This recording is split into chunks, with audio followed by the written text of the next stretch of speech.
आज लोकसभा निवडणुकीच्या चौथ्या टप्प्यातील प्रचार तोफा थंडावतायत आणि आज शेवटच्या दिवशी दिग्गज नेत्यांनी सभांचा धडाका लावलेला आहे। यामध्ये पुणे, शिरूर, मावळ, संभाजीनगर, जालना, नंदुरबार, जळगाव, रावेर, अहमदनगर, शिर्डी आणि बीडमध्ये 13 तारखेला मतदान पार पडते। यामध्ये मोठ्या नेत्यांची प्रतिष्ठा पणाला लागलेली आहे। बीडमध्ये पंकजा मुंडेंसाठी महायुतीचे नेते एकवटल्याचं पाहायला मिळतंय, तर बजरंग सोनवणेंसाठी शरद पवारांची सभा पार पडलेली आहे। तिकडे शिरूरमध्ये भर पावसात भिजत अजित पवारांनी शिवाजीराव आढळराव पाटलांसाठी प्रचार केलाय, तर अमोल कोल्हे समोर असल्याने शिरूरमध्ये तगडं आव्हान आहे। तर संभाजीनगरमध्ये सुद्धा खैरे, इम्तियाज जलील, संदीपान भुमरे यांच्यात लढत होणार असून तीनही उमेदवारांकडून जोरदार प्रचार करण्यात आलेला आहे। अहमदनगरमध्ये सुजय विखे पाटील आणि निलेश लंके यांच्यामध्ये सुद्धा चुरशीची लढत होते आणि त्यामुळे या मतदारसंघाकडे सगळ्यांचंच लक्ष लागलेलं आहे। जळगाव आणि रावेरमध्ये सुद्धा मविया महायुतीत रस्सीखेच बघायला मिळते।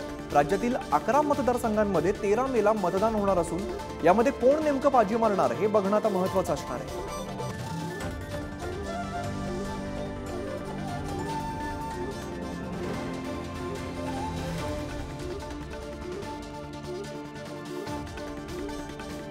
तर अधिक माहिती देतात आमचे प्रतिनिधी ज्ञानेश्वर चौतमल। ज्ञानेश्वर, आज प्रचार तोफा थंडवत आहेत, मोठ्या प्रमाणात प्रचार करण्यात आलेला आहे, मोठं शक्ती प्रदर्शन केलेलं आहे, काय नेमकं चित्र आहे? अगदी शेवटच्या मिनिटांपर्यंत म्हणजे 6 वाजतायत आतापर्यंत वेगवेगळ्या ठिकाणी ज्या चौथ्या टप्प्यातल्या निवडणुका होत्या त्याच्यासाठीचा जो प्रचार होता, प्रचार सभा होत्या, दौरे होते, बाईक रॅली होती, पदयात्रा होती, अशा पद्धतीच्या वेगवेगळ्या सगळ्या प्रचाराच्या ज्या प्रक्रिया आहेत त्या थांबलेल्या आहेत। जी सभांची भाषणं होती ती थंडावलेली आहेत, प्रचार थंडावलेला आहे। आता जे सगळ्यात महत्वाचे उरलेले 48 तास आहेत त्यामध्ये आपल्याला जसं जसं शक्य आहे तशा पद्धतीनं उमेदवार आणि त्यांचे कार्यकर्ते मतदारांपर्यंत पोहोचत असतात। आतापर्यंत 6 वाजेपर्यंत आज दिवसभरामध्ये वेगवेगळ्या ठिकाणी महाविकास आघाडीच्या सभा झाल्या, महायुतीच्या सभा झाल्या। मी सध्या ज्या ठिकाणी उभा आहे तिथे अगदी काही मिनिटांपूर्वी देवेंद्र फडणवीस यांची पुण्यात गोखले नगर परिसरामध्ये मुरलीधर मोहोळ यांच्या प्रचारासाठीची सभा पार पडलेली आहे। तर दुसरीकडे अजित पवारांनी देखील पावसात भिजत भाषण केलंय। इथेही अगदी हलक्या स्वरूपाचा पाऊस देवेंद्र फडणवीसांचं भाषण सुरू करताना आल्याचं पाहायला मिळालं। वेगवेगळ्या ठिकाणी आज महाविकास आघाडीच्या सभा पार पडल्या, त्यासोबतच महायुतीच्या सभा पार पडल्या। पण आपण जर बघितलं असेल तर दोन्ही ठिकाणी जी गर्दी आहे सभांना तीच सारखी पाहायला मिळते, कारण जोरकसपणे प्रयत्न उमेदवारांकडून केले जात आहेत सभांना गर्दी जमवण्याच्या निमित्तानं। अर्थात आता जे शेवटचे 48 तास उरलेले आहेत या 48 तासांमध्ये उमेदवार कशा पद्धतीनं पुढचं नियोजन करतात आणि कशी रणनीती आखतात या शेवटच्या काही तासांची हेही तितकंच महत्वाचं ठरत असतं।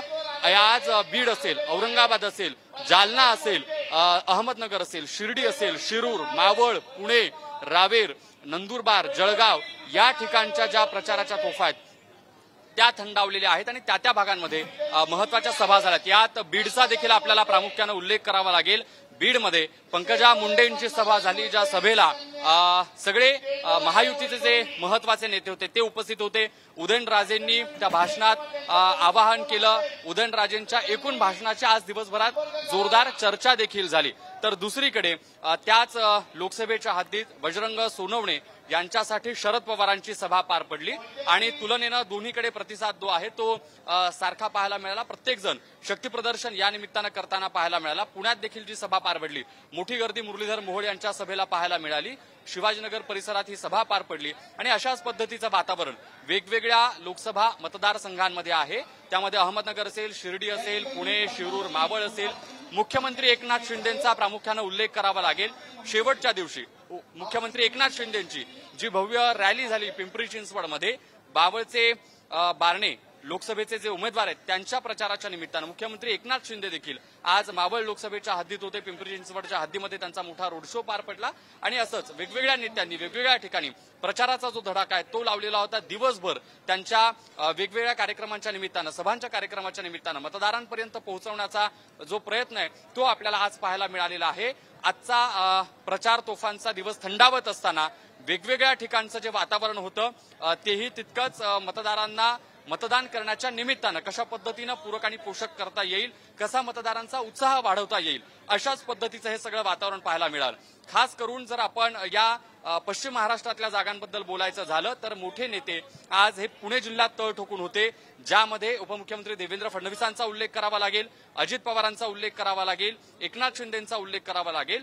जोरकसपणे प्रयत्न या नेत्यांकडून आपापल्या उमेदवारांच्या प्रचाराच्या साठी म्हणून सुरू आहेत.